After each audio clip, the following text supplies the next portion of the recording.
Hello, That's like the ladies and Queen. What? You know the Queen. You know what she should do. You know, if I was the Queen, because I mean, who gives a fuck, bloke? If If you're the I Queen, was the Queen.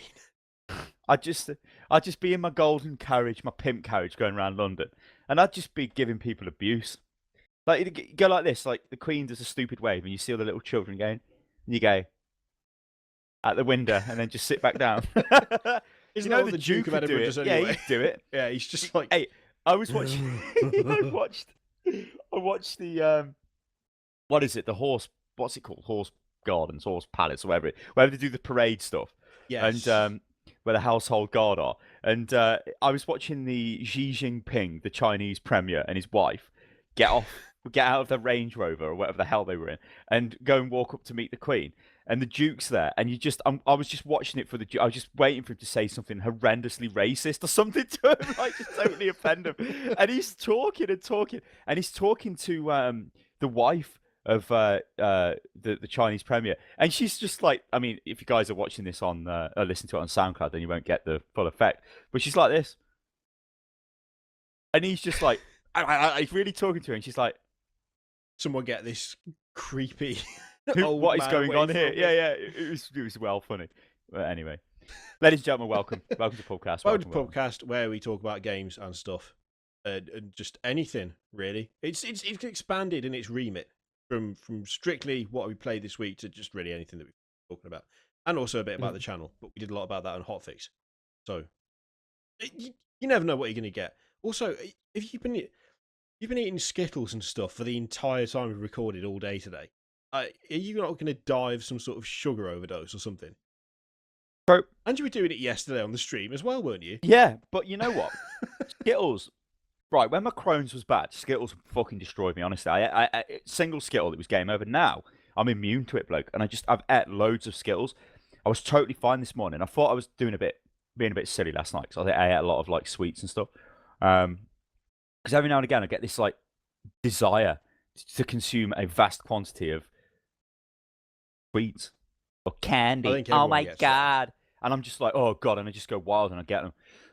I'm not really a big like eater of like chocolate and sweets and shit, but I am now, obviously, because I've got loads of it all around me, so I just keep eating it. But yeah, I ate the Skittles and I was totally fine.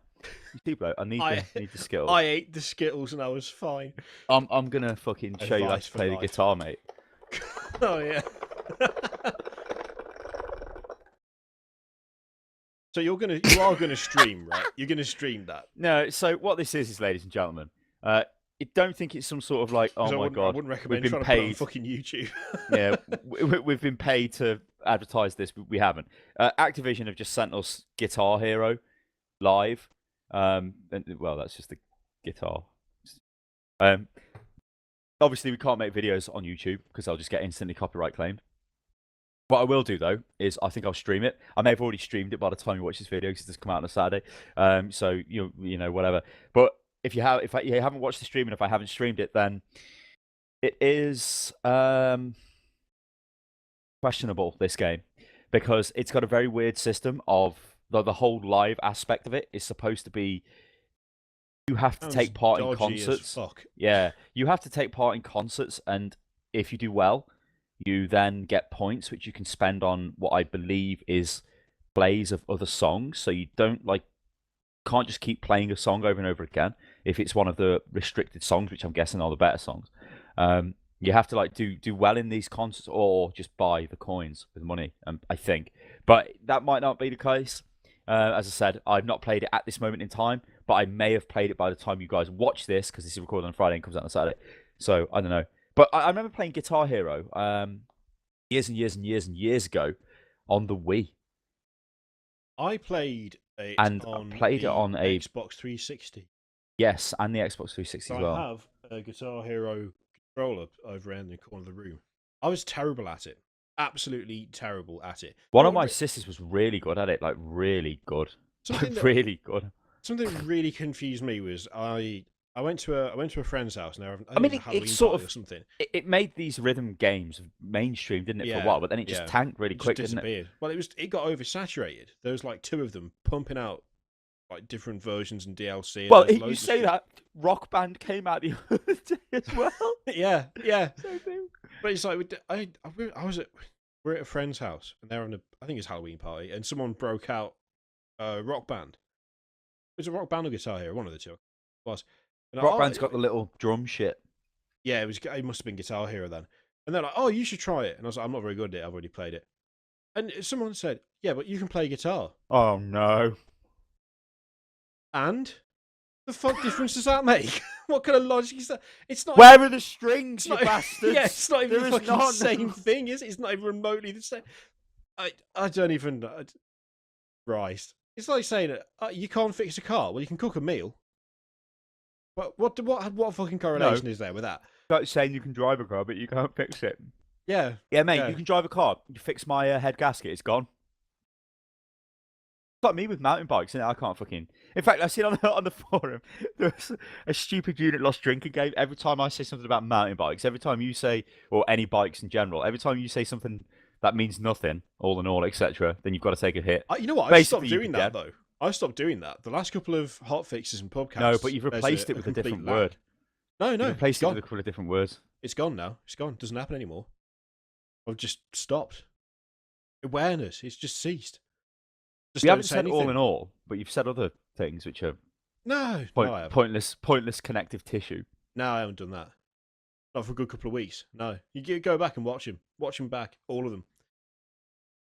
That's your job for tonight. Go and watch the next four. Anyway, the point was, I might be able to pedal a bike, but I cannot repair the fucking suspension on it or any of that shit, can I? No.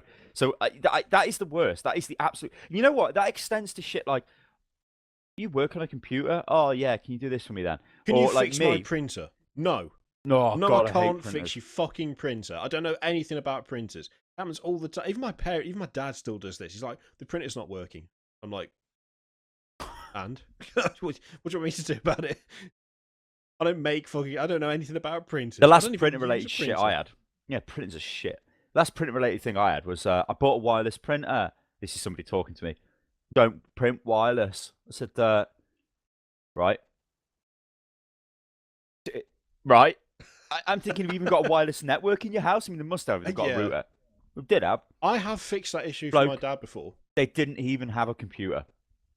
They were printing from the phone. That's what they wanted to do. And I'm just like, okay, now all right. I did fix the wireless printer issue for my dad once because he said that he couldn't print anything. He couldn't work out why. And I was like, you've moved house and you've got a different router. Is it actually connected to the network? And he went silent on the other end of the phone because this was just after they moved away, like moved out of this town into a different place. And he knows the silence and he just went, smart ass, and then just hung up on me. I was like, well, I'm guessing that's what the problem was there then. They always do stuff like that though, don't they? I mean, when I get the iPhone sent to me, I actually got a text the other day and it was like, I'm texting you from a different phone because my phone doesn't work. Can you please look at it for me? And I'm like, what's wrong with the phone? I've got no service. I'm like, right. Phone in airplane mode. What does that mean? I'm like, is there an airplane? A little icon of an airplane on the top of your screen? No. There was. I'm right then. So I said, open your phone and flick up from the bottom because it was an iPhone. And there'll be a couple of icons. One of them will look like a plane. Is that highlighted? No, but it's white. I said, so it's highlighted. Press that. Press it. I've got signal now. Cheers. Oh, my God. All the time. It's like these people, I can't... To be like a complete technophobe wastrel in this day and age is just like... It must be like not being able to read or something. Or like, I can't read. I mean, can you imagine? I mean, right now, if I couldn't read right now, I've just got text across 2 monitors in front of me. I would be fucked. But I can read. So these people who can't operate their phones, who can't work their printers out, who can't do anything, it must be really frustrating to be them. And you know, again, another thing is the fucking passwords. Jesus Christ, it's turned into a rant. Although, in fairness, I forget my. Do you know the password to my iTunes account? Oh God, this is what I get. I've had that before as well. Like, what's my email password? Can you remember I'm locked out of this. I don't know your fucking password. How would I know your password? And the other thing as well, the phobia that people have about writing the passwords down. Yes, still. Yeah. I say, write your password down. No, because somebody might get it. I'm like, no, don't write it down on your computer. Write it down on a piece of paper, on a Post-it note or something, and just leave it by your computer because nobody's going to find that apart from you, right? Just do it. I mean, I have got my passwords, like, because my passwords are massively, like, fucking 40 digits long and crazy shit for like the YouTube passwords and whatever, and all symbols and shit. I can't remember them, Mr. Kirioth. I have to write them down. I don't save them digitally. I write them down in a secure folder, which is on a different location. So I know it's safe. Yeah. That's what they need to do. What they don't need to do is come up to me and go, I can't log into my fucking email. I can't find my... Or, one recently I had is, I want to update WhatsApp. I'm like, just click update. I can't. It says I need my iTunes password. I said, well, what's your iTunes password? I don't know. I tried, and it said I'm locked out. I'm like, right, what's your email that you use for your iTunes account? I don't know. I'm like, what are your email addresses? I don't think I've got one. I said, you must have an email address if you've made an iTunes account. Found out what the email address was, and I said, what's the password? I don't know. So I was in a situation where I had to recover an iTunes account while not knowing any of the details to the password, to the email associated with the iTunes account. So basically, I was just like, in the eyes of Apple, I'm just some random wanker trying to hack somebody's account. And I'm like, you're not helping me out here. This is just the worst, and this happens all the time. It makes me really frustrated because it's like I'm preaching. I'm like, you need to write them down. You need to make sure your passwords need to be different. And they're like, I've said to people before, it's like, oh, well, you shouldn't write it down in case someone steals it. It's like, if someone's robbing your house, they are not looking for information. They're looking for your fucking telly. They're not gonna walk in and they're not gonna walk in, see like the 42-inch TV in the living room and go, well, that's all very well, but I might be able to get into their email address if I go upstairs, find the fucking laptop and dig out a post-it note. They don't care about that. They won't even know what it's attached to. If you're stupid enough to write, it's an old person this is my username, this is my password. If you go to this website and type all of this in, and then leave it out in the open on your fucking coffee table, then yeah, you've got a problem. If you've just got a piece of paper in a drawer in your fucking office, even if there's no lock on it, put it under something else, no one's going to find it. No one's going to look for it. No one cares about that. No one gives a fuck about your password. Although having said that, when you're saying about people who it's like people who can't read, like people who are technologically incompetent in this day and age, I realised something the other day, which was, I felt like such a fucking idiot for the first time in like ever. Because generally speaking, if I pick something up, I learn about it, and I could get at least mildly competent at it before I either get bored or end up doing it more and becoming okay at it or whatever. I've been playing guitar for about 10 years, over 10 years now, probably. And I was like... You're still not as good as me. I was like, I cannot play any faster than this. And I don't understand how I'm not improving at like, just playing faster. Why is this happening? I do not quite understand. This is really frustrating. And so I was looking at... I was going around and I was looking at different forums and, and like YouTube videos and stuff. What is it supposed to do this? Is that what it does on an actual guitar? No, you don't wind it up to power it. It's not a fucking... It's like an old style generator or something. Generator? What? You've got to turn the crank, ain't you? You've got to crank it up. And I was looking at all this stuff and I was like, there's got to be a reason for this. And I found a forum there's 6 thread. buttons up here. Fucking hell, bloke, this is advanced. Christ. And I found this forum thread and I was like, okay, so this guy's having the same problem. He's saying the same as me. He's like, I've been playing for this long. I should be getting better. I don't understand why I can't pick as quickly as I should be able to. That's because when I first picked up a guitar all those years ago, before going onto YouTube and looking up guitar tutorials was really a thing, because it wasn't, because this was when I was like 17, 18. And I think YouTube obviously did exist, but I'm pretty sure that YouTube and Google videos were 2 separate things still. Oh, do you remember that? That was for a while after as well. Google it was 2 different things, and there wasn't really a lot of actual content on YouTube or Google videos back then. It was mainly, videos of cats or people getting hit by cars. Basically, it was basically the 2 things. And I realised I've been holding for like all the time I've been playing guitar, my plectrum with my fingers like that in like a claw shape.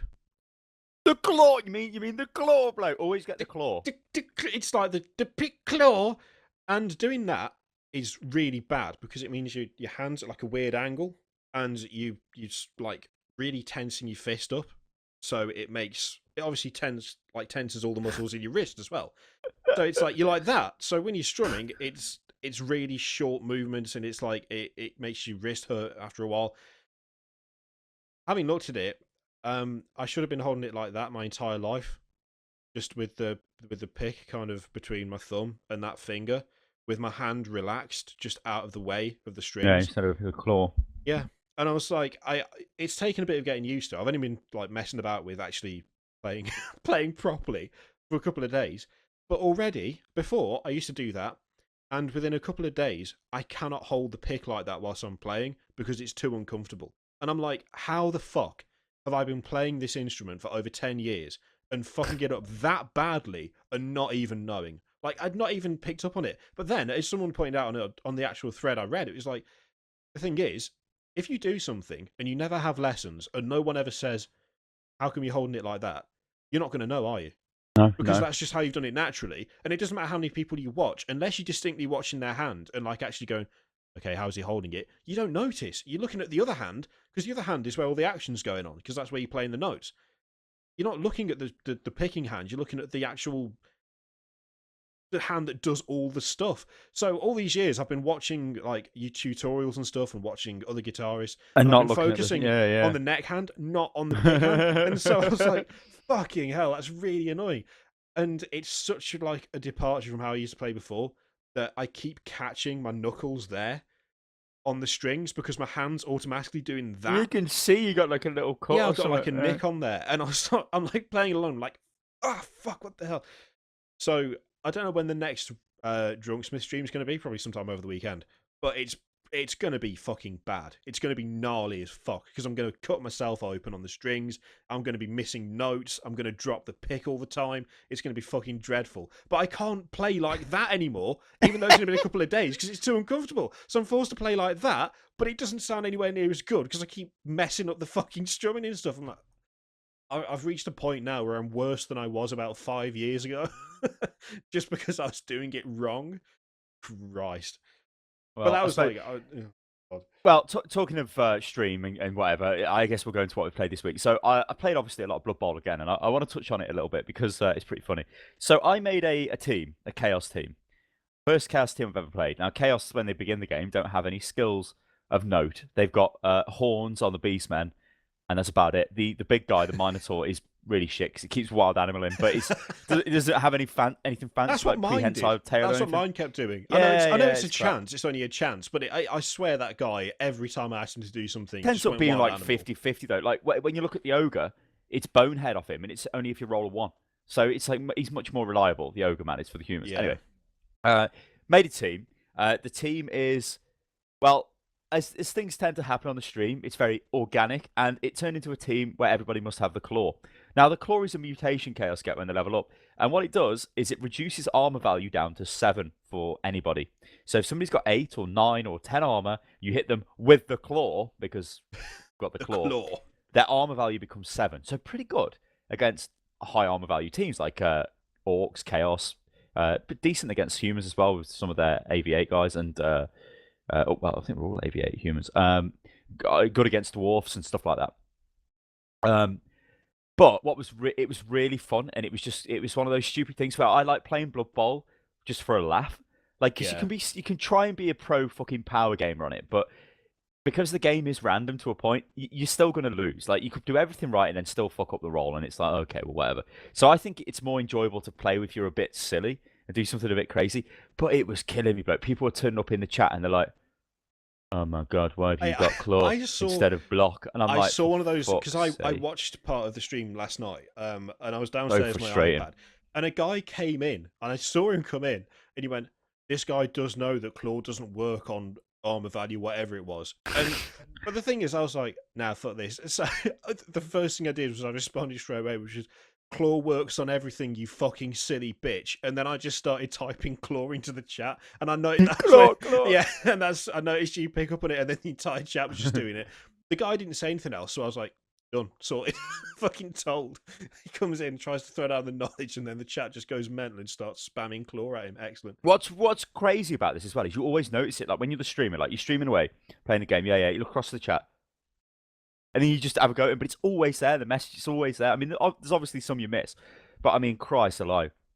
You do something taking the piss, people turn like, this guy's a fucking idiot. Why hasn't he got block? Why the hell hasn't he took block on his Chaos Warriors? Why has he took claw? And it's like,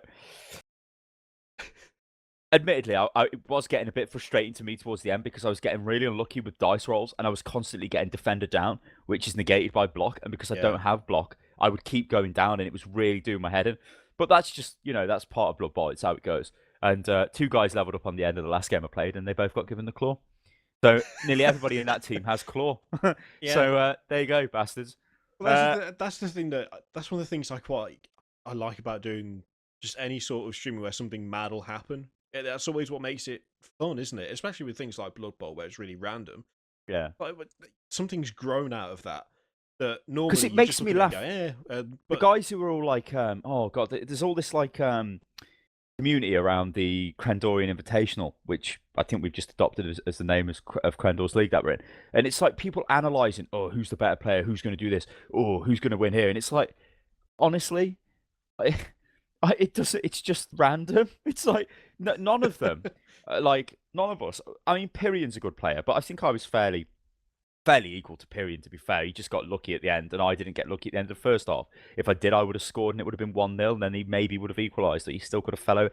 There was like, it wasn't like, oh, this guy doesn't know what he's doing. Some of them in the league, okay, do crazy stuff, but it's Blood Bowl. So if you take a 1-die block straight away because you don't realise you can take a double die block or you don't understand tackle zones or whatever, you could still get the POW. It's just less of a chance, but you could still get it, and that guy could die, and it's like, that's just Blood Bowl. I mean, okay, there are players who are better will generally win more, but I don't think there's really a massive gulf in skill. But it's really funny it does annoy me a little bit when I see all the people talking about it because it's like, oh, I think Unit Lost going to beat Stripping, and I think they're going to do this, and then they're going to beat this guy, and then they're going to maybe lose to this guy, and it's like, it just could. It's funny, but it kind of does. It makes you like, I don't know. It kind of makes you like, I don't like losing, but I know Blood Bowl's a stupid game. And it's just a game that's just, sometimes you just lose, and it's funny to lose. That's why it's enjoyable to people to watch, and necessarily not enjoyable all the time for the person playing when they get destroyed. Well, you do just get stuff like claw out of it, so it's fine. Indeed. Another game I played as well was Rebel Galaxy, which I kept calling Rogue Space. No, in fact, before I talk about that, oh, you're going to find that? All right, we'll talk about that. I've already found it. Already there. So yeah, this is kind of came out of the blue. This did. I seen it knocking around. I seen a couple of YouTubers have made videos on it, and I was like, "What is this? This looks fairly interesting." I was getting Firefly kind of Terran vibes from StarCraft 2, Wild West space madness going on. But basically, what it is it's a 2D plane even. So you just operate on the one plane. You can't go vertical. Like space adventure, like RPG type game where you can complete missions.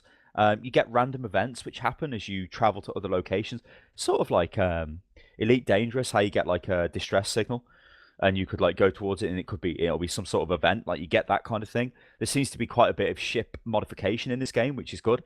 The combat is it's like a broadside model. It's like naval action. How you have to like aim your shot and you get like the trajectory where it's going to go. You sort of see like the template, don't you? The telegraph or whatever you want to call it, where this is where your shots are going to go, and you have to like fire them in. It's like that, and it's quite action packed.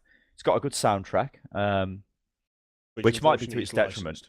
Yeah, which is a bit weird because it means that all YouTube videos will get claimed, and that will affect videos that get produced on the game. They'll either turn the sound off, which they probably will, so they can get the ad revenue, or they won't bother making the video. I mean, like the video I put on the channel is not.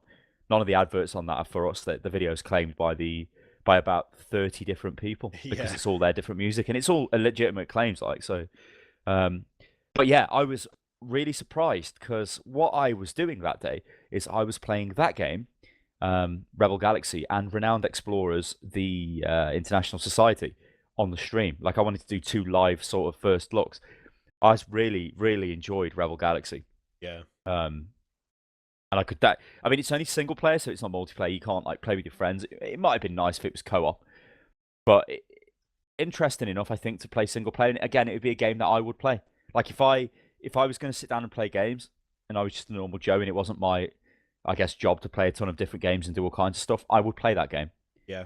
The visuals are okay. It's not high end. The textures are a bit iffy, but at the end of the day, like I say in that video, if you enjoy if the game is fun, then the rest of it doesn't really matter. Yeah, it's an enjoyable game. It really does have a good soundtrack. I will give it that. It might be a pain in the arse for YouTube, but it's a really good. It just works. It seems like it shouldn't, because it's kind of like almost like cowboy rock metal stuff, but it really does work in like the context of the game. It kicks in at good moments as well, like when you go into combat and all of that stuff. Well, the other game I played on that stream, Renowned Explorers, which came highly billed as a really good game, it didn't work for me. This was weird. It's like FTL with Banner Saga style combat.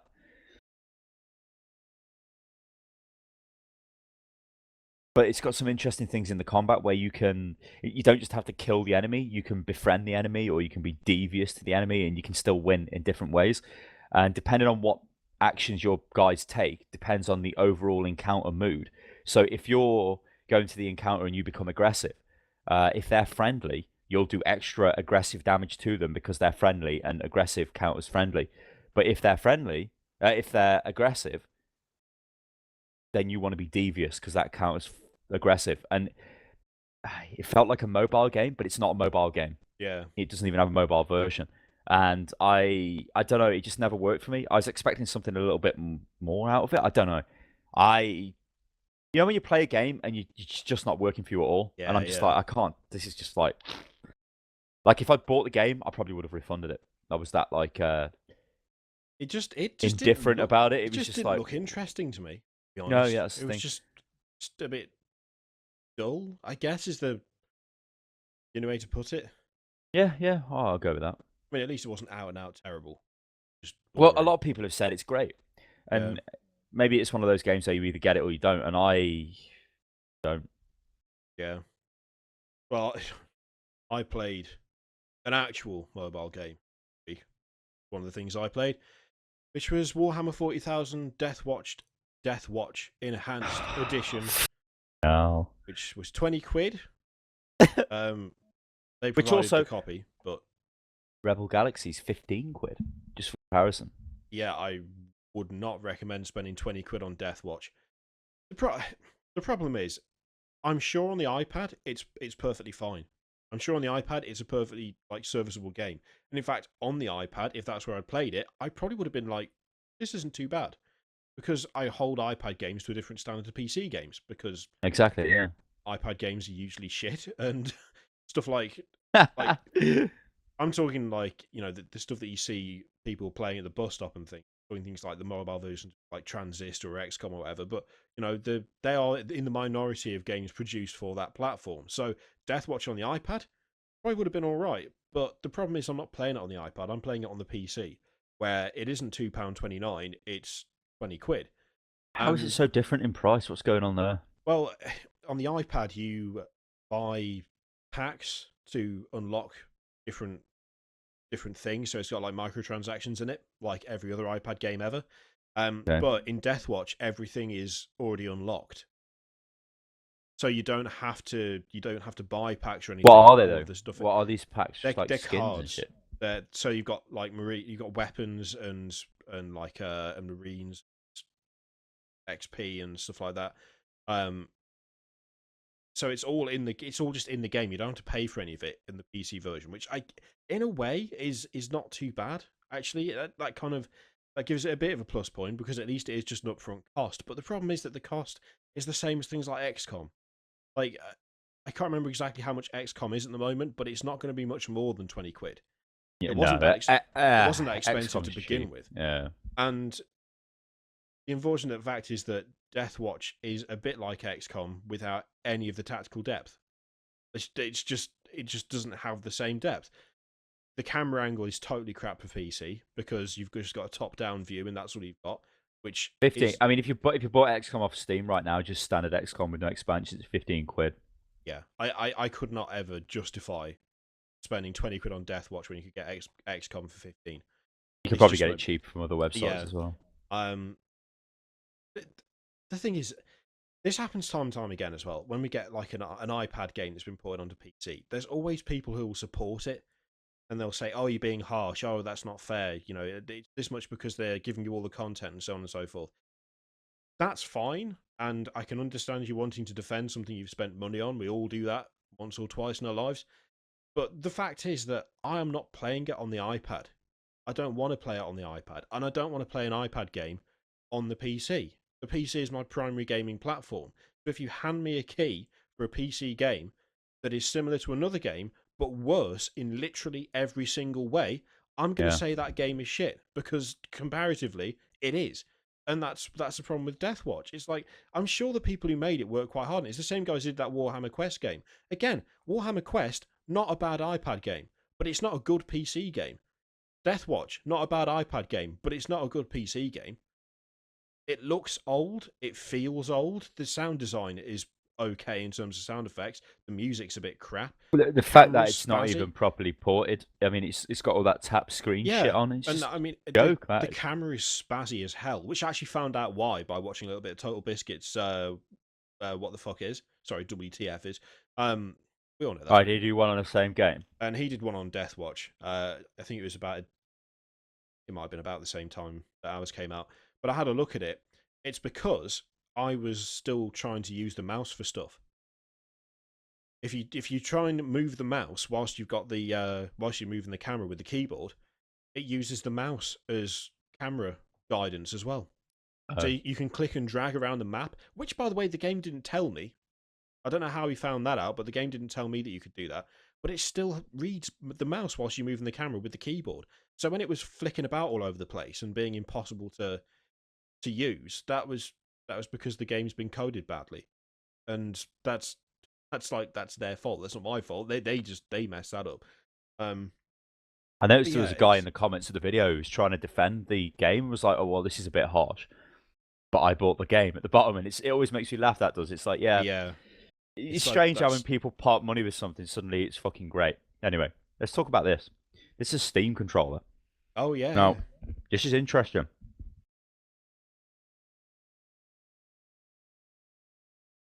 So, one of the really good features of this, right, which I've found, this puts it by far ahead of any of the other controllers, the Xbox One controllers, the PS, the whatever DualShock that is. See on this, right, you can map the buttons to do whatever the hell you like. So, see the, I don't know, I guess I'm going to call it a trackpad, this thing. This is what you would use to move the mouse pointer around. But you can also press it. I don't know whether you can hear that clicking. Yeah. This one presses as well. And you've got two buttons on the back as well, these like paddle trigger things.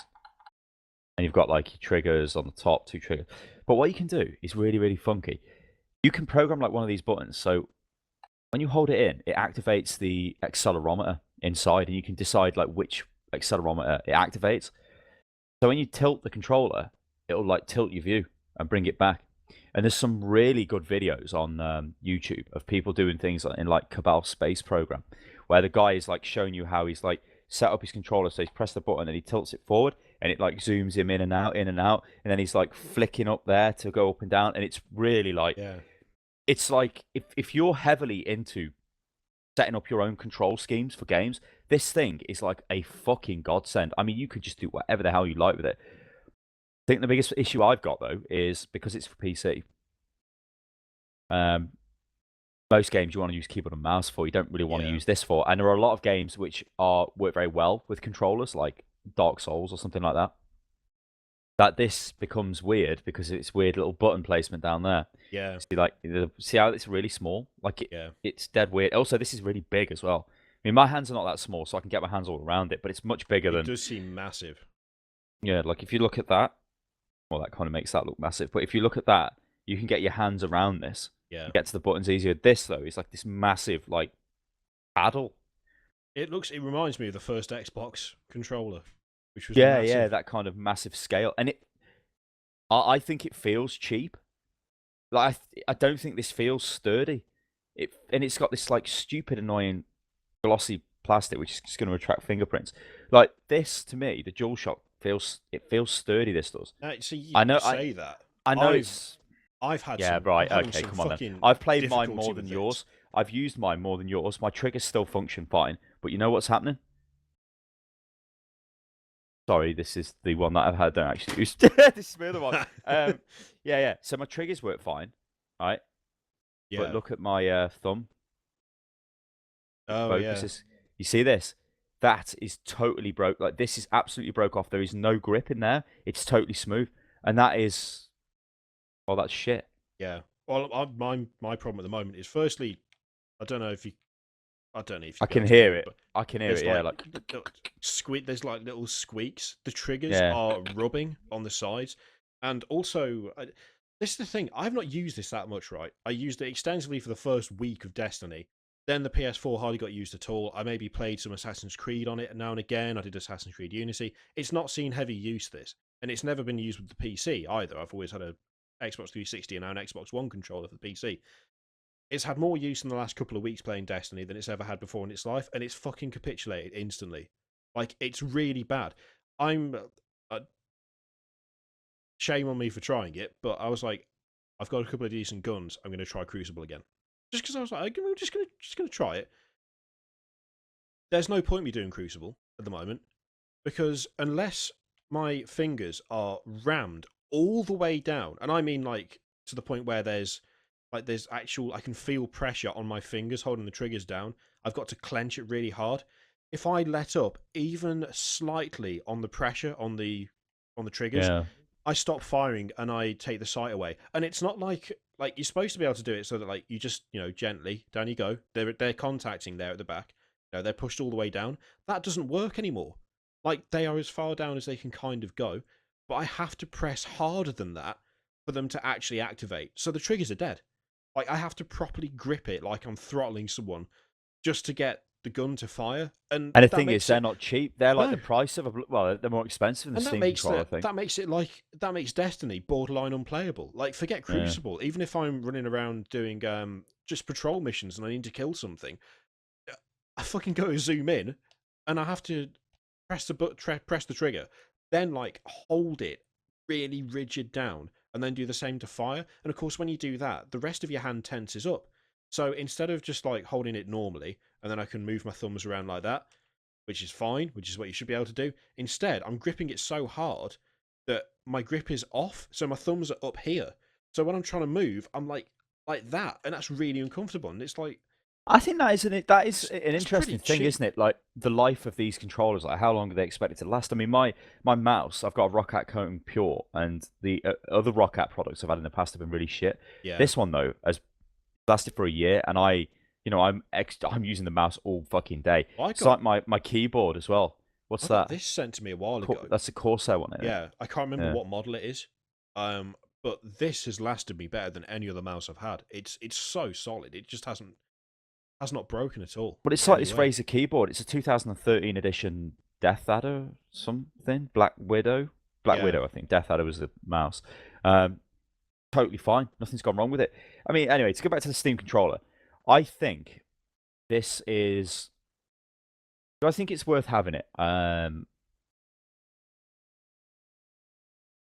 See, if you want... like when we were playing Dark Souls and we were trying to use keyboard or mouse and it was unplayable. Yeah. You need a controller to play it. Playing it on the Xbox controller is fine. Playing it on this would be slightly dodgy because of the position of those buttons. Yeah. So I would say you'd be better off getting an Xbox controller if that was the type of thing you want to do. However, if you have a big display, or you even bought the Steam Link, so you can stream the your PC to another computer over your home network. I really want to get, actually. Yeah, which would be really good.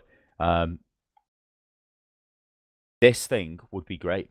Because if you're sitting in your bed and you've got a big telly, or you're sitting in your front room and you've got a big telly or some shit, and you want to play any game, and we're saying any game here, like you could play... Well, I mean, Civ is obviously the big one. You could play Civ with this. You could not play Civ with this. Yeah. This would not work. This works because this has mouse control, and you can make the... I mean, at first this was really sensitive to me, but you can change all of the options, and the options screen is dead good for this. Like, you could just go in there and map them. And what they're doing as well, which is another interesting thing, there's no official support for any of the games for this. There are some games that have got some profiles. What they're doing is they're waiting for a couple of weeks, Valve are, and they're just going to go through, find out the best community profiles, and they will be the ones that you can download. So you can download community profiles immediately straight to the controller, and that's it. So you load the game up, you go into Steam Big Picture mode, You click on controller settings, and it's like, what would you like? Would you like to map your own, or would you just like to use Bobby's control, which everybody uses? So you click that, boom, you get the controls, and it tells you what they all do, and off you go. But for games like Civ or City Skylines or anything like that, using the trackpad thing, mouse simulation thing, fucking great. It'd be great for that. Because I mean, you can use your triggers. Like, imagine if that's right click, left click, and that's all you need. That is literally all you need to play Civ. Right click, left click, right click, left click. I mean, okay, you won't have all your quick key short. Oh, you need end turn. Maybe that would be. Say you need all your shortcuts on the keyboard. I always forget to use them. It's quite bad because I've played Civ for but you could map them all to all these buttons. I mean, there's a shitload of buttons. I mean, you press that in. It's got, if you look at that, it's like a little. It's almost like a D-pad, but a crazy one. So you've got all the directional. You've got the analog stick you can press in. You've got these buttons which you can all, like those which you can all press. You can press this in. You got it on the back. So it's a shitload of buttons. So you could do it. But yeah, I think it's an interesting bit of kit. And it's interesting. I was going to make a video on it, but I thought I don't think it's really worth it because I've noticed a lot of people have already made a lot of videos on this, and there's some like videos which I never would have made, like the guy with the KSP where he was showing all the crazy shit he'd done with it. I never would have thought to have done that. There's a guy who's playing Metal Gear Solid, and it looks dead good, and he's got it set up so it's like comparable to like a keyboard and mouse setup, and it's crazy shit going on. But yeah, it's if you're interested in technical stuff and tweaking and messing around with stuff, I'd buy one because you can find different ways of interacting with games. I mean, it might actually, you know what? It might actually be useful when we all get VR headsets. Using this as like a type of controller, maybe. That would take away having to do camera controls because you just move your head around, wouldn't you? Rather than actually having to move about with the. But like the fact you can rub the thing, you could like there could be, you know, imagine like some sort of rubbing game. This is weird. Game where you like you want maybe a VR game something. where you have to rub someone. Where you rub it. But yeah, so I don't know. Interesting bit of kit. Yeah, I've been hearing quite a bit recently about the Vive. I think it's the Vive.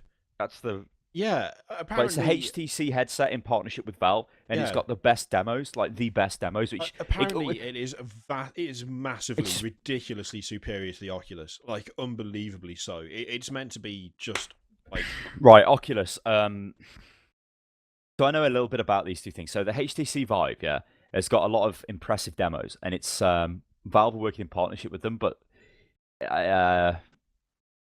it's it looks to be more of a open-ended device. It's like you can buy this and it will work with a load of shit. Yeah. Oculus, on the other hand, they've taken a leaf out of Big Bad Microsoft's book or Big Bad Sony's book. They want to make their own little ecosystem, or Apple's book even. The Oculus thing will have its own app store where they're going, and it will just have its own shit. Because Facebook have always been like, well, Oculus, hey, yeah, it works for games, but we want it to be a communication device so we can put the headset on and me and you could have a chat in some sort of crazed 3D reality shit. The HTC Vive thing is more of a, yeah, you can do that with it, but also you can play games on it, and it just seems like a more open-ended, more friendly thing. And the demos they've showed look way better. Like everybody must have seen the Disney Pixar guy where he's painting and he's moving it around. And it's like, what in the shit? And then there's have you seen the Portal one where you're the technician? It's just crazy. No, I've not seen that one. That's crazy. It's like, what the hell? In fact, let's find it. Let me Google it. Hang on. I think Node had the video. Node Portal HTC.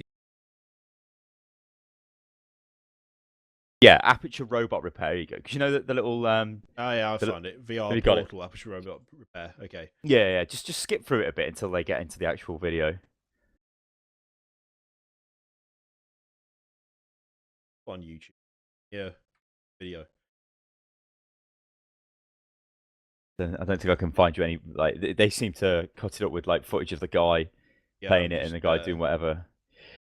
I'd recommend you go and watch this video though, guys. Just Google for Aperture Robot Repair and you'll see it, because it's like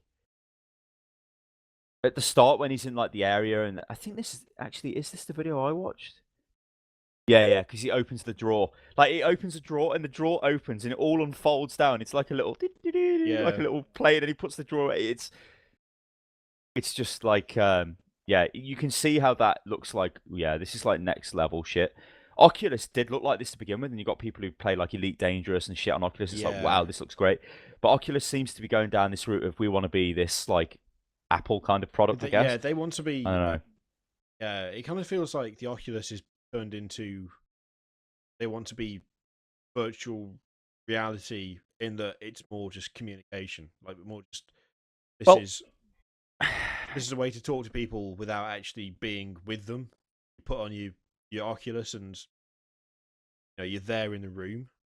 But I mean, I don't know about the technology technically. I do think the HTC one, from what I'm trying to remember, is better spec. I think I might be wrong though. I think it is.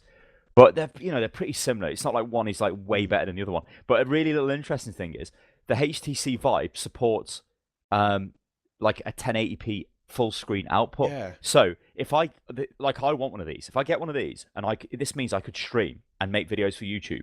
You could see me with a thing on in the bottom corner with my green screen on, but what you would see would not be like what you're seeing on this video. That's... like a fisheye thing. Like the fisheye thing is going on here in this HTC demo at the moment. Yeah. But there are demos without that. And I've spoken to some people who've been to events and they said that you can actually do that. Like that they've been told by HTC reps. Well, that explains, because I got confused the other day because my wife Kat, she showed me a video of what is it? Keep Talking and No One Explodes. The bomb game. Yeah. And there was a face cam of the guy who was wearing the Vive, and the other guy had printed out all the sheets and they're on the wall, and he was like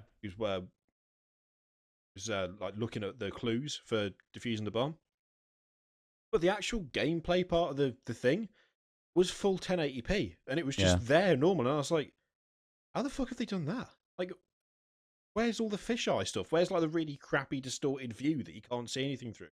That's what you need to make it part of an entertainment device as well. Like, not just something that you experience by putting it on, but something you can share with other people. Because people aren't going to sit there and watch some bloated fisheye crap for like half an hour, are they? Because they'll just be like, this is unwatchable. Look at this. Bring this up, right, guys. If you want to watch this yourself, you want to go to this is the Aperture Robot Repair video, and it's 3 minutes and 37 seconds into it, but Kiri is going to put it onto the video now. Just watch that sequence there. Watch what he is doing. He's opening the robot and repairing it. It looks so good. It's like, what the fuck is going on here? But look, he's opened the front of the robot, and it's like, it's all come apart. And then he's like, fully opens it, then you can like mess with the bits inside. It's like, what is this? Like, look at that. That just looks crazy, that does. I mean, what the fuck? It's like, I'm messing inside. Because they've got like these crazed hand controllers with that Vive thing, which seem to do all kinds of mad shit. So yeah. But look at that, like whipping it round, twisting it, like, what's in there? That's mental. And being able to get actually inside it as well. Yeah, it's like some Iron Man shit, eh? What the fuck? Yeah.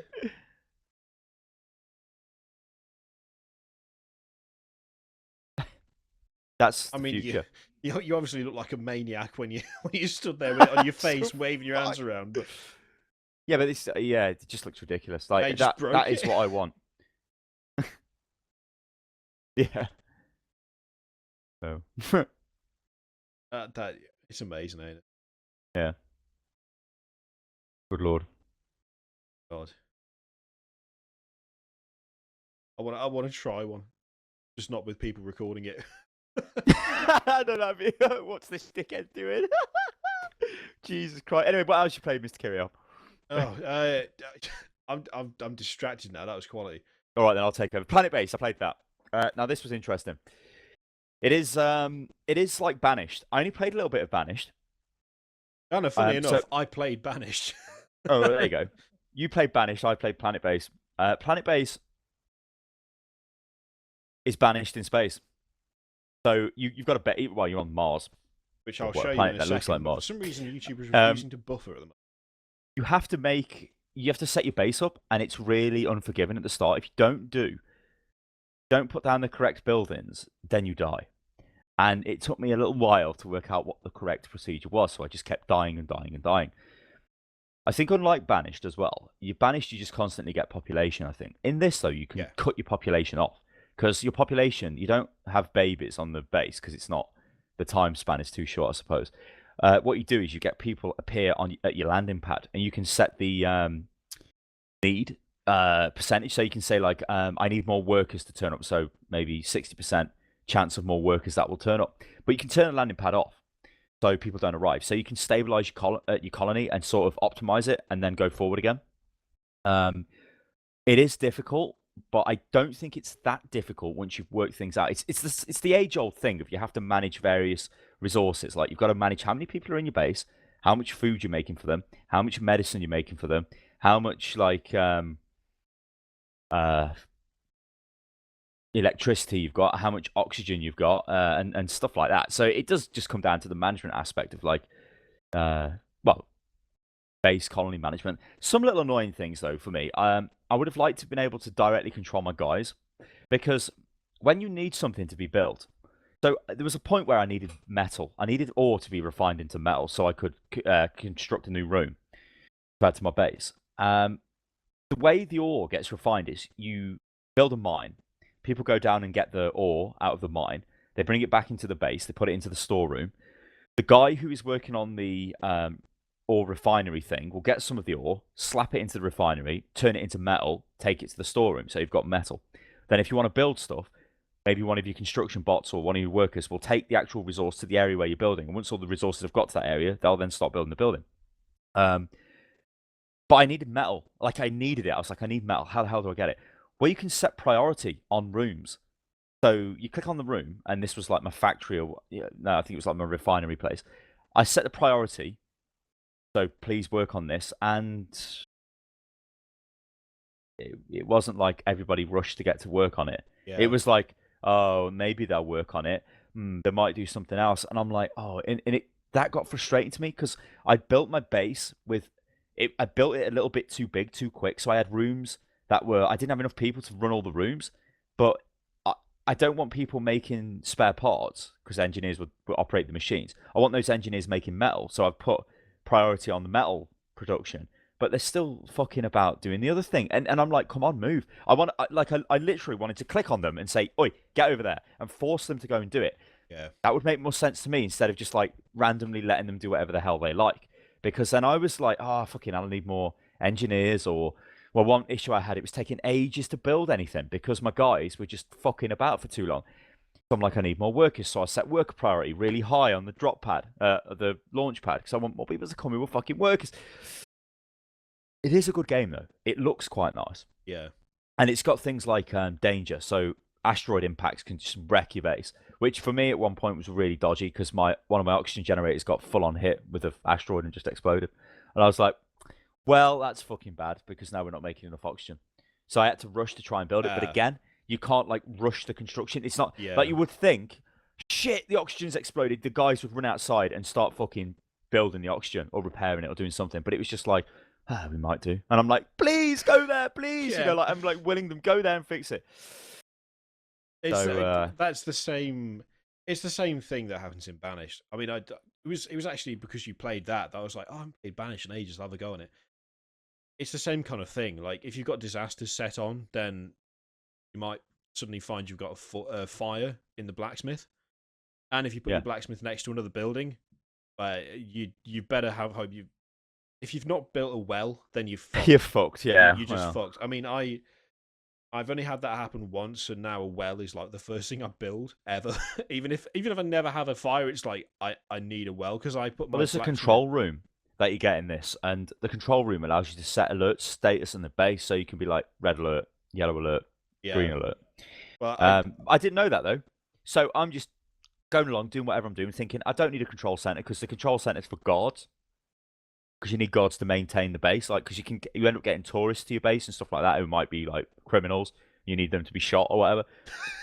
So I never built it. Yeah. Suddenly, a sandstorm rolls in, and it's like, oh, a sandstorm. All workers must be told to stay inside the facility, else, well, they'll get killed by the sandstorm. But it's on another planet, and it's like a horrendous sandstorm. I'm like, okay. Oh, you need a control center to access this thing. I'm like, what? I ain't built a control center. Yeah. So my guys are all walking around outside getting blasted by this thing that I didn't know about. And I ran out of medical supplies as a result because everyone was getting battered and had to use all the medical supplies on them, which later on in that gameplay cost me. Yeah. Because I couldn't make them back. Again, because the other problem I had, I had rooms that were producing medical supplies, or should have been, but they were never fully staffed. Like, they'd be staffed, then the staff would fuck off, and then they'd maybe make one medical supply. I'm like, what the hell? See, that I had seems, loads of the medical plant as well, that the seems a medicinal bit more plants. unreliable, because in Banished, when you set someone to do a specific job, then they stick to that job unless it's seasonal. So one of the things I really like about Banished is you have to be really good with your food. Like, otherwise you'll end up population exploding too quickly, and you'll end up with no food. And the city I'm on, a city, that's generous. The town I've got at the moment, Hobble. is like, I've reached a tipping point where I think the population's going to collapse because I allowed it to expand too quickly. I built. You kind of have to balance population as well. So, like, if you build a ton of houses really early on, then you'll find people will just go into their own house, and they'll never find a partner, and they'll never have children. Yeah. If you don't build houses quickly enough, you end up with like 8 people in every single house. But I think it's either 8 or 10 you can have per house, and then someone else is born, and then you're fucked because you've got a homeless person walking around, and you need to give them somewhere to stay. And it's like, do you build another house, or do you build somewhere for people without homes to actually stay for a bit? One of them costs a bit more, but could solve problems you have in the future. Or you could just build houses. But if you build them too quickly, you end up with a bunch of couples all in the houses, and then you're with a massive population explosion. You got no food. And a couple of times I've had it where the population has either collapsed because I've not managed it properly, or it's been okay, but I haven't kept up with food. So the thing I did with this town was I ended up with a massive stockpile of food early on, because I went a bit mental with it, and I made it. I have 3 massive cabbage fields, for instance. So you never short of a cabbage in that town. Good lord. And I was like, okay, this is pretty good. I've got this sorted. But I did a very good job of making sure that every time 2 people got of, like, I guess, breeding age, if you want to put it like that, got of the right age to be having children, I built a new house for them. And I hadn't realised, but I was doing it really, really well. But it was taking up more time than I thought it would. So I got to the point where suddenly my stockpile, there's like a big storage place you've got with all your food. Yeah, it's like tools and stuff. It's like the one from Stronghold. Yeah, it's like I was like, okay, that's full, that's great.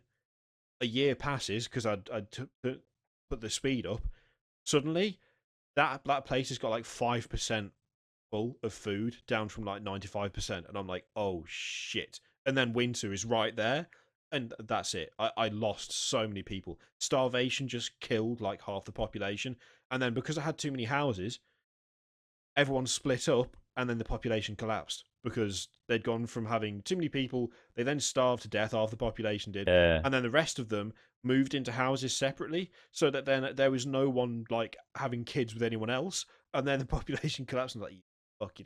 But I've managed to get to the town. It's like the tipping point, isn't it? You reach the tipping point. Like, it's like crisis management all the time, though. That's what it's like. It's like every time, like, okay, I've got this into a comfortable position. This is good. But then something else happens, and it's like, shit, I've got to sort this out. Yeah. I really do like Banished, but I'm not very good at it, and I've only recently managed to get to a point where I've actually got a decent sized town. And even then, I know there's a crisis coming for that, because I'm about to run out of stone. And I don't have any space nearby to put a quarry, and I've used up all the natural resources for miles around. So that means I'm going to have to put a quarry down, but I've got nowhere to put it. And it's like, it's going to be miles away. So I'm kind of at a bit of a loss as to what to do. I mean, Planetbase is... one of the things which got me as well is the power. So you can build solar panels, and you can build wind turbines. Yeah. You can get things called like blueprints, which I think you can research through technology or buy off traders, but they're really expensive, for like super windmills and shit like that. But you don't get that obviously at the start. But what you can do is build different sizes of these things. Like, they cost more money, so you can build a small one, a medium, or like a massive one. Obviously, a massive one will generate more power and whatever. Wind turbines operate all the time. Solar panel just in the day. At night, though, not having the solar panels on is devastating. You need like a massive bank of energy. So you need loads of energy banks that fill up during the day, which are enough to cover you through the night. Like, and there was a couple of nights where this wasn't correct for me. Like, I didn't have enough power. Yeah. So what you can do is turn off non-essential buildings. So you've only got the like oxygen generator on, the airlock functioning or something like that. But it means all the other buildings are not working, so all your other resources end up getting lower. And when I was streaming it at the time, you'd see people in the chat like, "Oh Christ, that's it. It's time. It's game over." I mean, I started 3 different bases before I actually made one which was stable, and even that, which it was all right. You know, I'm new to the game, so I'm building stuff just to see what it does. Like, I'll build this, I'll build that over there. But I built too much stuff, and then it's sort of like I got to the point where, I mean, the ultra annoying, frustrating thing to me is the fact that you cannot just click on a person and say, "This is where you work. Now you stay there," because you need biologists to operate the medical production thing and to operate the biodome, so you grow food. Because you need to grow like tomatoes and potatoes and all that shit, which is then taken to the meal maker, which makes the meal, which feeds the people. Also, starchy foods can make bioplastics if they're taken to the refinery place and they turn them into bioplastic, which is another resource that you need. But I want them working on the food production, but they're not. They're working on the starch crap, and I'm like, what? Work on the tomatoes, but they're not. And I'm like, oh right, so. The only way I can see around that is, like, obviously my base wasn't optimal and, you know, there was loads of other issues, is when you put a biodome down, you would just fill it completely with food. Like, you wouldn't mix it like I did. Like, I had, like, a bit of food, a bit of starch. But at the start of the game, you can only afford to have one of these, and you do need the starchy shit to make the bioplastic. Yeah. So it's like you kind of do need it, but then, like, you'd have to go back and then delete that out of the room and put something else in there, and it is a good game. Like, I think I'm being a little bit too harsh in the game. It is enjoyable, and I will play that game again because there are games that I do enjoy playing. But I think it is, once you get familiar with the game, you can like abuse the game. Like, and be like, oh, I know how to get around this, and there you go. That's the thing. I mean, like, there was one point where I was clicking on and off, on and off, on and off, dead quick on power. So you can turn all power on and then just essential power. And I clicked it really quick, and I noticed that when I was spamming it dead quick, the power level was sort of stable. So I was going off for a split second on, and it wasn't off enough to stop people working. So maybe that's like some stupid little thing you can do to, like, you know, negate not having enough power at a certain time, you know, whatever, instead of just fully turning everything off. That is something I kind of, in a way, I almost don't like about Banished, is there's no kind of overarching resource which will kind of affect everything. But then again, I guess every resource in that game is something that affects everything, because it's like, obviously, if you run out of food, then that's really bad because you guys will starve to death. If you run out of herbs, then you'll get people dying of sickness. If you run out of tools, then they can't build anything. You run out of stone, you can't build any bridge. Like, running out of stone is the worst if you're on an island-based map, because then you're fucked. Because you can't, if you've used all the stone on one island, well, you need stone to make a quarry to get stone out of, which just kind of makes sense. You just can't get it back. But then you just can't go anywhere because you can't make, like, you need stone foundations for bridges as well, so you can't bridge off the island, and it's like, oh, for fuck's sake, this is bad. All of them are really important, I guess. So it's like there's no like one resource that is more important than all the others. But if you run out of stuff, like of any of the resources, like properly run out to the point where you just can't get any more, then you've just lost the game. All you guys are going to die, because if you don't have any wood, you don't have any firewood, so they'll freeze to death. Don't run out. If you have no coats, then obviously if they're working during the winter, then they're fucked because they run out of.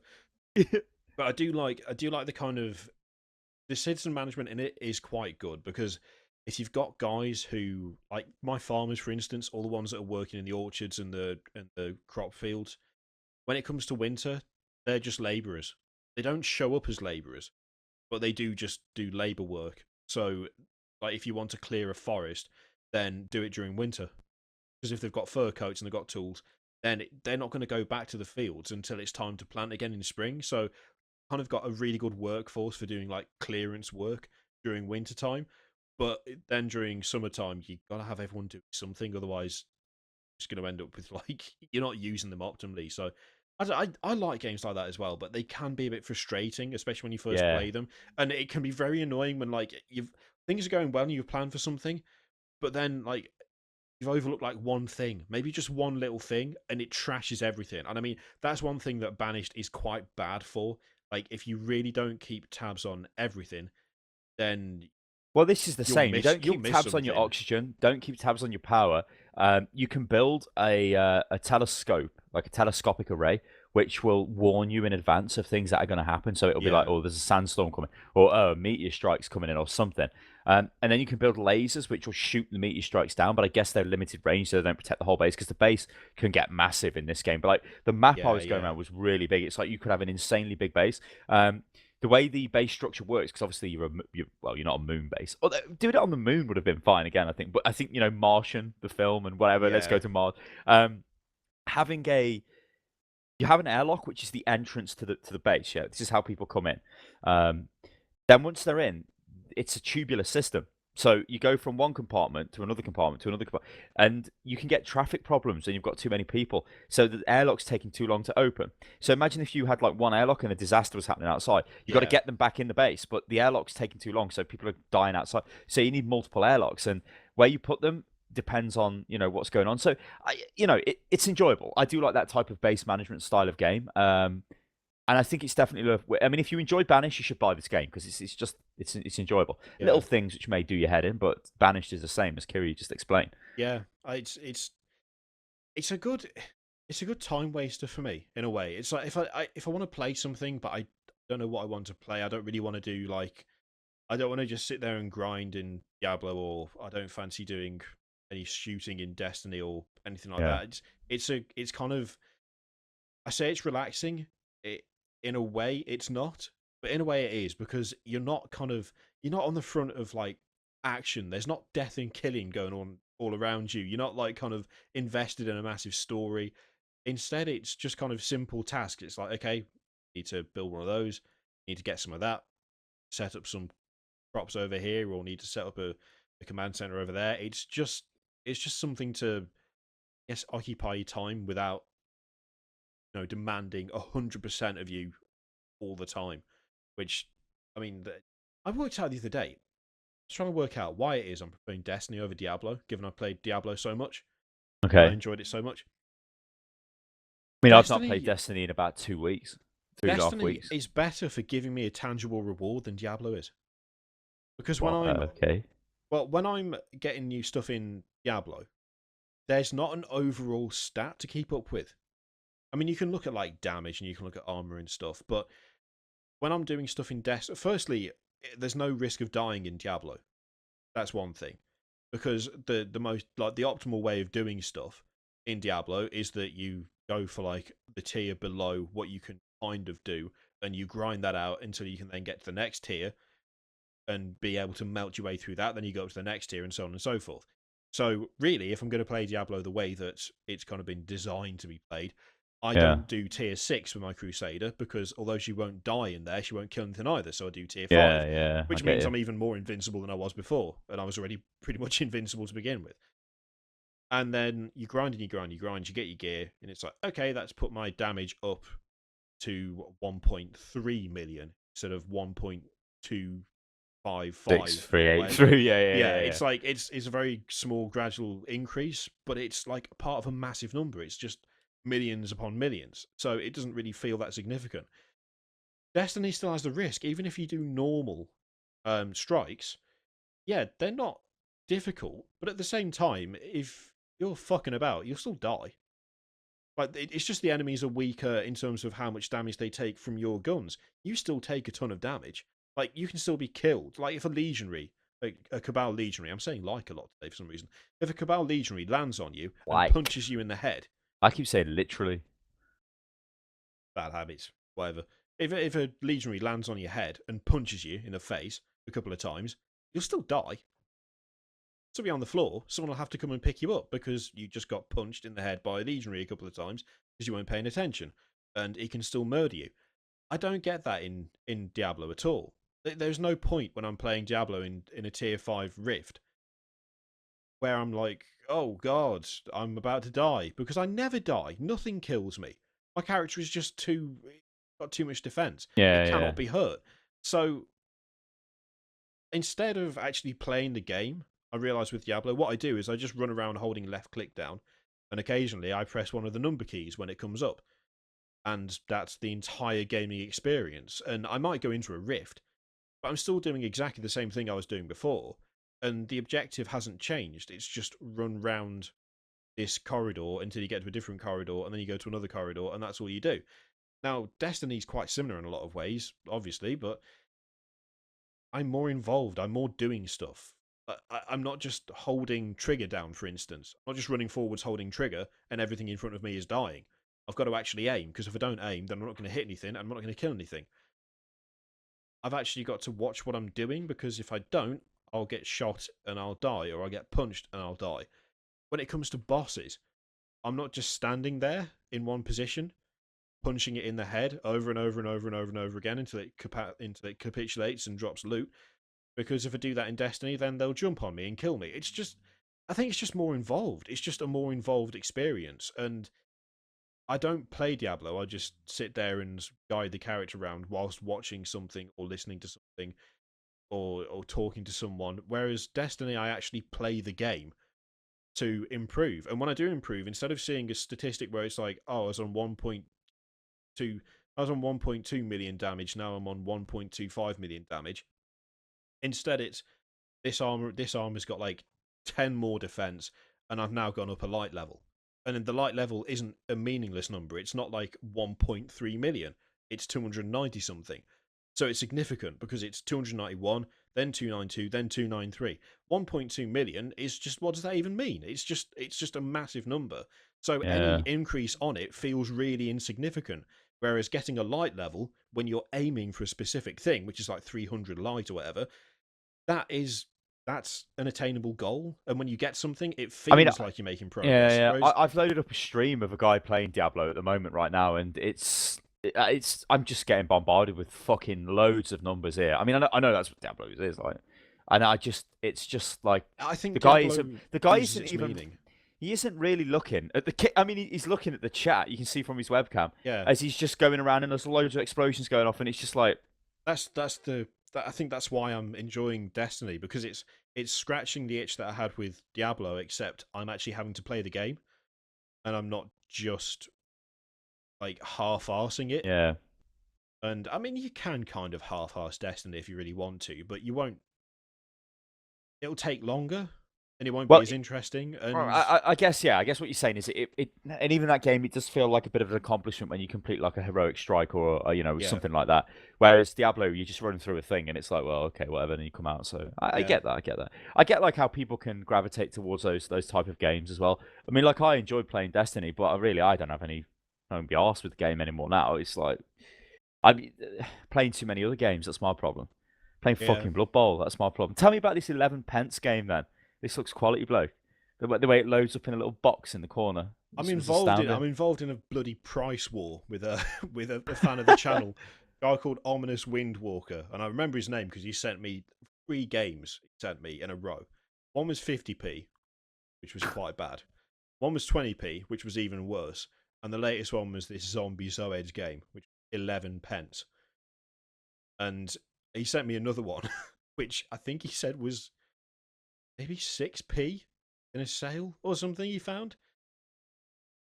I'm debating whether to even cover it though, because I don't understand how it could be worse than that. And let's face it, 6p, Christ. But yeah, this is what can you think? It's just ridiculous, and there's not a huge amount to say about it because it's not really a thing. It's just someone's shit project they did when they were in primary school. Like, how has this got onto Steam? Exactly. Like, it's so ridiculous. This is the thing. It is funny to do them, and it does make me laugh because it's, on the one hand, it's like, well, Kiri, why do you keep playing shit games? I know people are sending them to you, but surely you could look at them for so on and so forth. Yeah, I could, but I'll be honest, I still get that moment of this is funny when I load up something that's that bad. I need to start doing it, so I start recording before I load up the game. Because when I first loaded that up, I genuinely I just didn't even think about it, which is my fault. I should have thought about it, but I loaded up the game. It appeared in that shitty box in the top left, or the top right left, as I said. I don't know why I said that in the video. And the first thing I did was I just started laughing because I was like, there's no way. There's no way this is real. There is no way. And then I started playing it, and when it cuts in the video, it should be fairly obvious that I did that. It didn't magically become full size when I started playing the game. I had to take the video itself and increase the scale by 200%. No, it wasn't even. No, it wasn't 200%. Was it 400%? It might have been 400. It was something like that. And I had to change the positioning of the thing, which was interesting.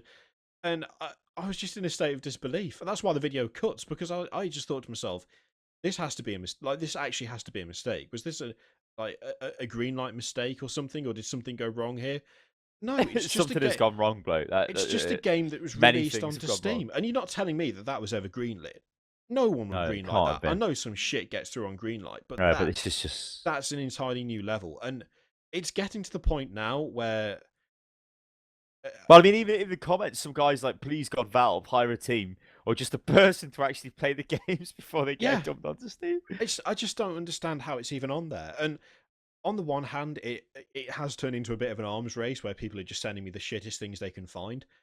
But in a way, I'm okay with it, because I prefer that someone sent me that and I make a video showing just how utterly shit Steam is becoming, than people buy it by accident or like don't even know it's happening. I wouldn't want. I'm at the point now where if someone said to me, "Oh, shall I sign up to Steam?" I would actually say yes, but let me show you a few things first, just to let you know what you're getting yourself into. What, like, the potential for like utter shit to appear in your feed of games. Just this is how Steam regards the consumer. They don't care about anything. They're just like, oh, here you go, just take that. Everyone just put whatever you like on Steam. We don't give a fuck. It makes no difference. We will simply take any game at all anything that you want to put up. Any shitty Jesus. 2D. I mean, I think, bloke, in their defense, Steam, fuck it, just let's take everything because, we'll make more money. People get with Valve, they're like, oh, God, where's the next big game coming from? Where the fucking hell's Half-Life 3? What are you making next? I mean, I think they've got Left 4 Dead fucking 2 on the way or some shit. Or is it 3 now? That's 2, isn't it? Yeah, there's rumours of that, ain't there? There's no hard there's evidence. Rumours of everything for Valve. But listen, they don't care. Valve do not need to make games ever again. Valve have got a stranglehold on digital distribution to the fucking figure of billions and billions a year. They don't need to make games. They can just do whatever the fuck they like and allow Billy Bob Twatted and his crapo game for 11 pence to come on Steam. Because what do they care? I mean, bro, what? Right. What's the game called? Zombie Zoeds, which also doesn't mean anything. I don't know what a Zoed is. Zoed. What does that mean? Urban Dictionary. Zoed. Getting played or embarrassed. So an embarrassed zombie, is it? I don't know. Is that what that actually means? I think it might be. There's a hashtag for it, apparently. Well, I just tried to go to Steam Spy to find its details, and it just says results are hidden. It just says no, there's none, which is weird. I don't know what that's about. Results are hidden. No, neither have I. They don't want people to know it's on there. But well, Steam Spy tells you who's bought it, like how many players there are. Yeah, that's what I want to see. It's just incredible, and the thing is, it's gone back up to 79p now. So it's not even still 11 pence. It's 79 pence. You could get like a small bottle of bleach and drink it for 79 pence, and it'd still be a better experience than playing that. The thing is, people have bought this. This is the worst thing. There's reviews. There's reviews of people who have played this game, like actually played it. I think the most someone's played it has been 2 hours, but 2 hours. 2 hours in that. God, these people have just got to be leaving the game open. Who the hell would play it for 2.7 hours? I just don't understand. I don't understand. I want to be like, hours. No, they can't be. They must have left it open. This is not a game I can recommend because the controls are awkward. And the game seems to have been put together just to get some quick cash. I mean, really? Really? It took you 3 hours to work that out? Quick cash? Who the hell is buying this game? Quick cash? Like, that's the other thing. Who genuinely is buying this? Who's looking at this game on Steam and going, well, I've got 80p. Do I save it because there's no way you'll get a decent game for 80p? Or do I spend 80p on a game where the person who made it doesn't even know how to code out the mouse cursor because it's permanently stuck on the screen. The mouse cursor is always on the screen, and you don't use the mouse for anything except left clicking. The only time you can see it's not on the screen on some of their screenshots, that's because they've photoshopped it out. Yeah. It's stuck there. The main menu is just the first level, but with stuff like kind of superimposed over the top of it. Why do I keep saying like? Where's that come from? That's only been in this pubcast.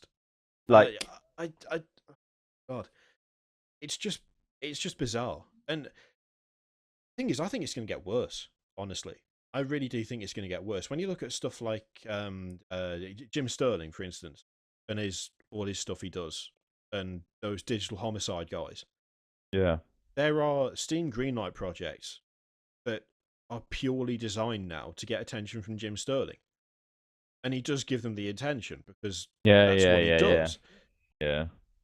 But it means that people are going out of their way to make terrible, terrible games. People so get off get attention on that. For it. But I know people get off on that when you get the attention of like, oh, I've got. I mean, I noticed this with when I stream. People get like, if they can do something to get my attention in a certain way, it's like, haha, they enjoy that. It's with Jim Sterling, obviously, it's on a different level of like getting attention, but these are people spending money to get attention from. Yeah, well, that's what I'm saying. I don't think they care. They're going above and beyond to make a shit game just to get his attention, and then they could probably sit there pissing themselves laughing, knowing that they've got this idiot to make, well, in their eyes, this idiot to make comments on whatever game they've made purely just to bait him out. The other thing as well, this user reviews. There are 372 reviews for this game. They've got to be fake. 372. I cannot. Can't have that many sales. I cannot imagine in any way the sheer state of mind that you have to be in to look at this, to look at the screenshots, look at the videos, and go, yeah, that's worth buying. Look at it. It's terrible. It looks terrible. Even in their own demonstration video, the score system's broken, and he starts off on a negative score. In their own demonstration video, there's an exit button up the top right, which you can't click because the mouse doesn't move in the game. In their own video, and people have gone, yeah, no, I'll support that.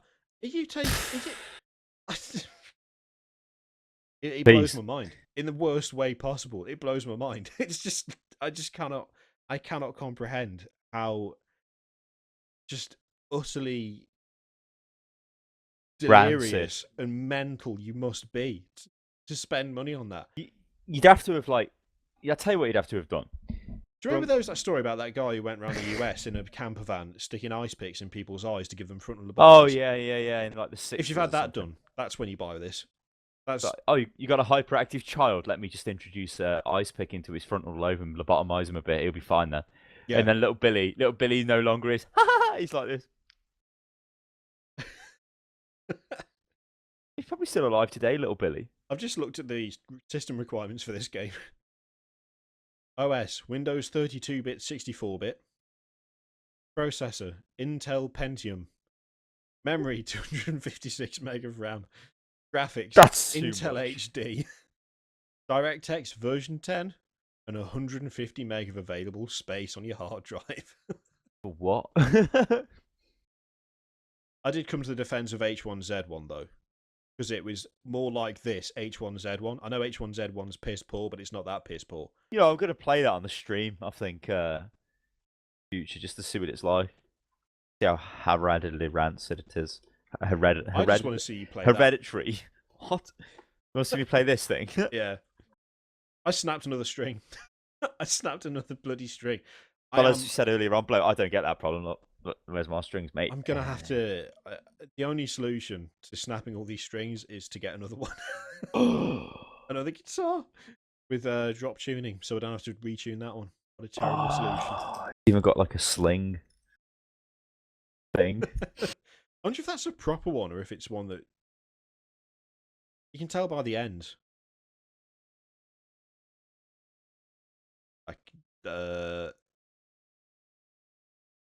Maybe? Like a belt buckle. No, it's not going to be a proper one. It's going to be a 5p bag of shit one. What else have I got in here? I've got like a little Oh yeah, that's the wireless thing, isn't it? Yeah. Amazing. Oh, they give me batteries, but did they give me Duracell? I bet they didn't give you Duracell. It'll be some cheap make. Oh, they do give you Duracell. Take it back. Anything I should play? That's all I've played this week. Well, it's not. I've probably played more games, but this is recorded on a Thursday. Oh no, yeah, I did. I played. I've played Chaos Rising, but not for the channel. So I currently have 2 games running in Chaos Rising because for the channel I want to keep everyone pure, 100% pure, no corruption, which has turned out to be a bit of a challenge because all the decent Terminator armor is covered in Chaos filth. But you know, can't you just wear it and then wash it off like after he's done with it? You kind of can. I've got an item that'll wipe out corruption from the squad, so it's good for another deployment. But then I'll have to use it to wipe it all off him again, and then he hasn't got Terminator armor, which is a bit crushing. But I'm doing a different playthrough just for myself on actually on Primarch difficulty, which is taking far too long. But I'm doing full corrupt. They're going full mental. Like everyone on the team is just going full on chaos. They want to wreck everybody. And I will say, it already feels like going chaos is better. It seems like you get better abilities. Like the buffs you get are just better, and there's more of them. And I get that it's supposed to be, you're not staying pure because it's better for you. You're staying pure just because you are Space Marines. But at the same time, my captain is an absolute animal on the full chaos playthrough. He's mental. He can just murder stuff all day long. Got all kinds of crazy buffs coming off him. He buffs everyone around him as well. They all go mental and start hacking people to pieces. And I'm playing. I'm thinking this is way better, but it's just. But I'm fucked. Yeah. But I mean, I could just ram them all full of chaos. I guess I'm not sure how far through the campaign I am, so it is possible. I might go a bit crazy and do that. I'm not sure at the moment though. I don't know. Oh, we played Worms Clan Wars, didn't we? Oh yeah, we did. Yeah, that'll be out by now. Yeah, didn't have any idea how to control. The controls for that game are so shit. They're just terrible. Worms was good when it first came out, and there's been about fucking 30 different versions since then, and they're just fucking they haven't really changed though. They've just got like shitty, like the controls are abysmal. Where's the we played on fucking everything on locked mode, and we're just like killing each other, and all we're doing is trying to find out what the weapons do. So it's like, oh, what's this? I've got no idea. I click it, and it just like throws a granny, which I think is going to explode when it hits somebody, but no, it's actually timed, and then it comes back and blows my own guy up. I'm like, what the fuck? Didn't the first tell time me I used the bovine don't tell me what the ability does. But it dumps all the cows. Oh yeah, you didn't realise you had to. Yeah. It just flew the plane over. Doesn't tell you how to do it. Just like the plane comes and it flies away, and I do no damage. Concrete donkey as well. That just. Let me tell you what the best fucking vanished. The best game ever, bro. I'll tell you. Not Worms. That's that shit. This is a high accolade. This better be good. The best game ever. Here we go. I'm gonna find a fucking gameplay clip. I'm expecting something amazing here for best game ever. Bloke, it came out in like 1991. It's fucking immense. Are you not going to be buying the brand new Worms then? You're not going to go for that. I'm going to be playing this. The best game ever. Scorched Earth. Okay. Fucking best. Well, there's quite a few different versions of Scorched Earth, but this was awesome. This was before Worms. Look at it. This is what Worms ripped off, bloke. I remember fucking this. Wankers. Look, rollers. Rollers were awesome. Ton of dirt, because you could bury people under shitloads of dirt. Yeah. Mountains of dirt. What was the one with the gorillas throwing the bananas in the city? What was that one called? Because it was basically the same. Where you set the angle and the power, and you threw bananas at each other. They exploded. I can't remember. I'm going to have to Google this, because I know... gorilla throwing... Banana game. DOS. Yes. People have. This is that. It came straight up. Oh, it's called Gorillas. Okay. That's be really. I was expecting some sort of King Kong type name or something. No, it's just called Gorillas. That's quality as well. Scorched Earth, Gorillas. The original Prince of Persia, not the Sands of Time Prince of Persia. The Prince of Persia. Yeah, that was quality. I remember playing that with my mum. We got to the last level. She never managed to complete it, and neither did I, but I'm blaming her. think my dad used to play that. And he used to play R-Type as well on the. When did that actually come out? That the very first. That was a long time. Scorched Earth was fucking awesome, man. Holy shit! I can remember playing this on like family members' computers. Don't give me the Sands of Time. Get lost. Wasn't that meant to be okay though? No, Sands of Time was good, but it wasn't the first one. There we No, go. just Prince of Persia, 1989. Yeah. God. The platformer thing, innit? Yeah. Yeah, because I remember you always used to go try and get on the end of the ledge and fall down onto the spikes and die all the bloody time. Because I played it. I was gonna say I played it with my mum. So I was a kid and I'd sit there on the chair and we'd play the game together. She'd obviously control it because I was, what, 3, 4 or something. God. Sands of Time was decent. What happened to that franchise? They rebooted it at some point. I can't remember what they called the reboot. I think it was just Prince of Persia. Yeah, in 2008. That was pretty well. The thing that got me really confused was when they made Prince of Persia the tie-in to the Prince of Persia film, because that got way too meta for me. That was far too deep down the rabbit hole. Was Prince of Persia was the film of the video game, and the film of the video game got its own official video game. But by that point, it's just the fucking game, isn't it? What, you can't do a tie-in of a film of a game. That just gets stupid. I also seem to remember that wasn't very good either. Sadly, I miss Prince of Persia. He used to be good. Let me play that. Oh yeah, we might. Depending, I don't know. It depends on whether a certain company comes through for us, but kind of hoping to have Assassin's Creed Syndicate video up over the weekend. But yeah, you can probably tell by just the way we've said that there's a chance that might not happen. Some companies are just unhelpful. I'll just put it like that. It's nice and polite, not giving too much away. Just not quite as helpful as others. I wanted to play that as well, just to see if it was better than Unity. Though that probably wouldn't be difficult. Hey, that 11p game you played was better than Unity. That's a bit. It's the guy at a face. Double standards. That Unity picture, guy with no face. That same bug happens in Metal Gear Solid: The Phantom Pain.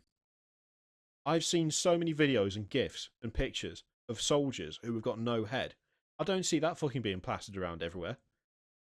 Of course not, because Metal Gear Solid: The Phantom Pain was flawless. Except it wasn't. It was the flawed perfect game, wasn't it? Because it didn't end the way it wanted to, but because it was made by Kojima, who is our Lord and Savior, God of all the game, it's the best game that's ever been made. Better than Witcher 3, obviously. Well, it's going to get Game of the Year because it's. Oh my god! Not at all. Please don't mention his name around me again, unless he's making Silent Hills, like I said.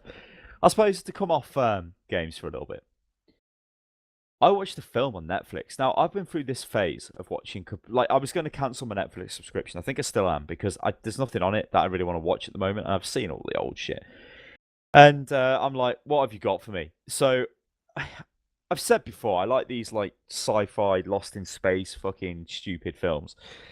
Found one bloke called Supernova. Have you ever seen that? No. Oh, Christ. It's got I was going to say Daniel. Good, but since you said it, you only watch shit films, I'm guessing it's got Daniel from Stargate in it, from the Stargate film. You know, the guy with the rounded glasses, the guy from the Blacklist, that guy. But when he was younger, and he apparently was a fucking bodybuilder, not a fat guy. Anyway, he's on a spaceship, bloke, lost in space.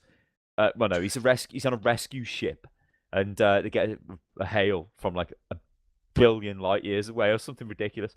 So they turn on their proton drive and proton over there, you know, nice. Yeah. To be fair, the special effects weren't too bad. It was like 2001 or something this film came out in. They get over there, and this guy has found an alien artifact, and it's like a crazy glowing orb thing. And whenever people look at it, they go, and they go all crazy, as you would imagine. But then the computer scans the artifact on their crazy ship and tells them what it is. And this was the best part of the whole film, and it came out of the blue. It's like the writing was so abysmal like utterly abysmal for this film. And then suddenly the explanation for the artifact. No, but the explanation for the artifact was crazy. You know, the whole idea of like these different types of civilizations, like a civilization like we still burn fossil fuels and whatever. Then you've got ones that can harness the power of their sun and all that shit, like, and they would be so far ahead of us, it would be unbelievable and blah blah blah. Well, apparently there is a race out there who is super massively advanced, yeah, and they know, bloke, that the galaxy is when it was created, the Big Bang, there's a certain amount of mass and material, and that dictates how big the galaxy is. Okay, the galaxy still expands, but there's still a finite amount of matter, right? A finite amount of energy, because you can't create or destroy energy, as we all know from physics. So these aliens, bloke, they're clever. So what they've decided to do is make these like artifact things that will attract species, yeah, which are just developing space travel, so they can kill them basically with this artifact. But the way it kills them is it pulls like energy from a different dimension into our dimension, and the process of doing that causes such a violent explosion. It causes supernova. That's what the film's called, Supernova, and creates matter. But it only does this when it gets near like a star. So the idea of it is the people or the race that find the thing, find this stupid artifact, take it back to their home world to investigate it, at which point it goes supernova, blows their star up, blows their system up and kills everyone. But in the process of doing that, creates loads of new matter for the galaxy to continue to grow. And I was like, okay, that I didn't expect that. I just expected it to be a bomb or something, or just some sort of mind control alien thing. I was like, yeah, I was like, that is pretty cool. But the rest of the film was absolutely shit, because apparently, for some reason, this device, if you looked into it, would also turn you into a superhuman, ultra-evolved person who could kill everyone, which doesn't really go with the story. Why would it evolve you, bloke? No, why? Yeah, why would it? It was just retarded. It was like, okay, whatever. But then, last night I watched it. So Wednesday night, I watched a film called Kajaki, True Story, and this is about soldiers in like in a British little outpost in Afghanistan. I think in 2000, I think, or maybe 2006, and a load of medals were awarded to them. I mean, it was like a camp which there was no fucker there. They're on top of like a hill, and they can just see for miles around, and they're protecting this dam, and there's just nobody. No, the Taliban don't come after them or anything. But they noticed these Talibani. I mean, it's a true story. Like, they noticed these Talibani soldiers, like extorting people.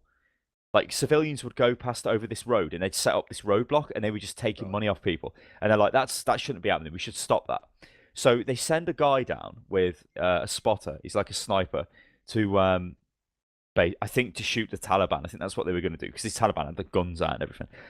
They go down, I think they call it a wadi. They go down like a hill to like an old dried up riverbed, but it's actually a minefield. And one of them steps on it and blows him up, like blows his leg off, and he's like kippered. And then the whole film, nobody fires a shot in the film like anybody else. They fire a mortar at some Taliban guys to light them up, to get an airstrike to come in from a guy called Hitman from the US Air Force, but he misses, and they're all laughing. They're like, fucking Hitman. He calls himself fucking Hitman, because they're all like British, like, fucking Hitman, mate. What a tosser. This guy is like, he's fucking, you ain't got a clue. So they're in the bottom of this riverbed, and there's all these like mines. Obviously, they can't find the mines, so they need to stabilize these guys and get the ones who got blown up by the mines, and more people get affected. And it's really quite good. It's like, I thought it was going to be a shitlow budget film, but it's a 5-star film on Netflix. I was like, what the hell? 5 stars? So I watched it. Came out last year. It's really well made. Like, it's really well made. It's like, this is how it would have. It's not like some sort of flashy war film or some sort of like, you know, loads of shit going on. Well, it's just like that's how it would have been. Yeah. These were just guys who went down, and they just ended up in a mine. I mean, you imagine being in an environment where there's like loads of rocks and sand everywhere, but there could be hundreds of mines all over the place, and you're standing there. I mean, there's a crazy bit towards the end where they've got they want a winch to come down, like a Black Hawk hovers above, and an evac winch comes down, and they put people on the winch, and it goes back up, so the Black Hawk doesn't have to land. Like, the guy though, the rescue guy, he's just fucking coming down like with a stretcher, lands in the middle of the minefield, and he's just running towards him with a stretcher, and they're like, oh, no, and he like runs up to him, and he's like, what's the problem? Like, it's a fucking minefield, mate. And he's like, shit, shit, what the fuck? It's like, why wasn't I told about this? They're like, we're trying to fucking tell you, mate. And it's crazy. And also, one of the soldiers refers to the get lost phone refers to the riverbed as the gash pit. He's like, I'm not going down to the gash pit with the fucking mines. It was quite good. Nice. Really quite good. I enjoyed that film. Way better than Supernova. That was shit. Gash pit. The gash pit. But it's, when like I think we get to we're exposed to American culture quite a lot, given what we do, and it's refreshing to me to just listen to a load of British people talk to each other, like a load of like British lads talk to each other, because it's like I can completely understand what they're saying. It's just like, but if you played this back to anybody else, they'd be like, "What the fuck are these guys saying?" I mean, the Americans even say that. They're like, "What did you just say to me?" And it's like, "Can't you speak fucking English, mate?" Like, Jesus Christ, it was quite good. God. I mean, I haven't used Netflix for ages. I'm kind of debating whether keeping up. Well, just don't use it that much. It's like there is some good stuff on it. It's just I don't actually watch it. Dog's just gone mental. So for some reason, I'm kind of tempted to watch Event Horizon though.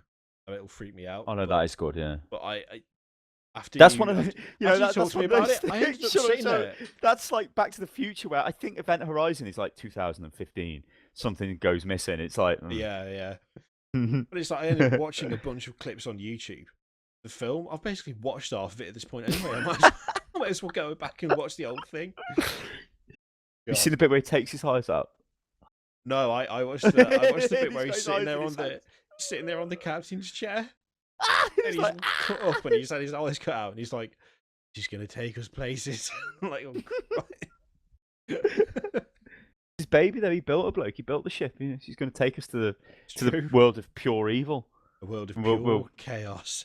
I was like, yeah, 40k. Into the warp we go. Well, it's something straight out of 40k, and you can imagine some crazy guy just sitting there like, off we go into a world of pure chaos, and off we go. Fucking hell. God. Madness. Well, don't get us started on 40k, else it'll be another 3 hours in the fucking podcast. Yeah, no, we're gonna stop it there before we go any further.